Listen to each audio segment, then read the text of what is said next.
What's up, family? I was out on my walk and I was thinking about how peaceful my walk was. I walked through um, a business park, and on the weekends or after hours, it's very quiet, and so it's a great space to walk. It's a little cool, but the sun is shining, so I decided to take this time just to get out and enjoy the moment. And so, in the process of doing that, what I started to think about was peace and how peaceful my walk was. And at this particular juncture in the world, I'll say, right, as we are dealing with a pandemic that has impacted millions, that has taken the lives of 200,000 Americans and countless others yet to be determined. As we look at the political system and structure, as we deal with systemic injustices, police brutality, um,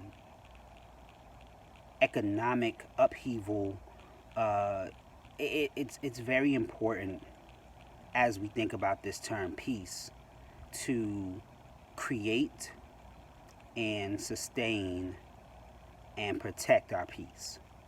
And so I really started thinking about what does it mean to protect your peace, to protect my peace, to protect our peace. What does that mean? What does that look like?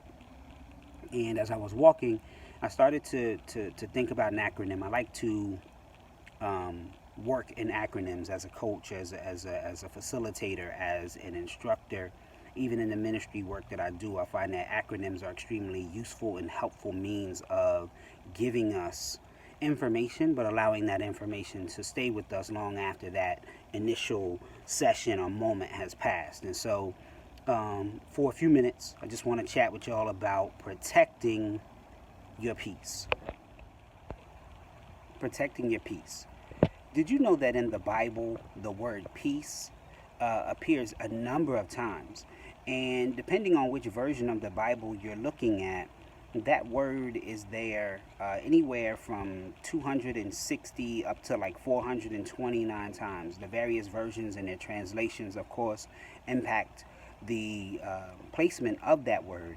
But that word is there a number of times, and it's there by design, right? It's there to remind folks that peace is possible. It's there to remind folks that God is peace, right? It's there to remind us that we have to take action to create, to cultivate, to develop peace. Peace meaning shalom. Peace meaning a state of well-being. Peace meaning a state of contentment. Peace being, this space that we exist in where we find ourselves at ease, mentally, emotionally, spiritually, physically. But peace is something that we can strive to exist in, right? We don't always have to exist in a cycle of trauma and a cycle of difficulty and a cycle of dysfunction and a cycle of noise.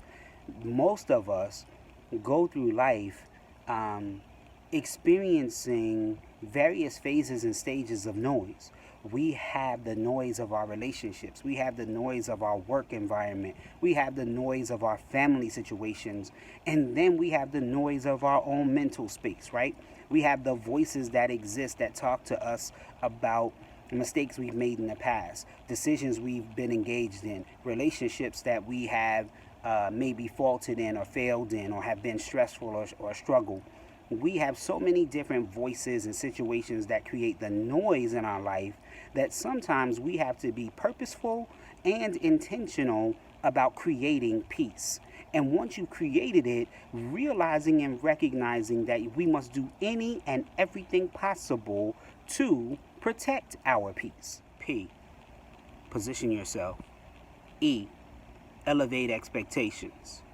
A, act on it. C, challenge cycles. And the final E, earned engagement. P, position yourself. Our lives are filled with noise, whether it's internal or external noise. Sometimes it's the noise of social media and scrolling through all the images and the voices and the stories that begin to be shared and told, and the difficulty and dysfunction that is on display full time sometimes in that space. Sometimes the noise comes from those around us, sometimes the noise comes from inside of us. But in order to protect our peace, the first thing we've got to realize is that we've got to position ourselves for peace and position ourselves for success. Here's a simple truth. Nothing changes in our lives until we realize our lives have to change. Nothing changes in our life. Not yours, not mine. No change is made until there is a determination and a shift in our mindset that says that there needs to be change. So until we recognize that and make a stand in our own mind and in our own belief system that change is required, nothing will change. The first P in this process: position yourself.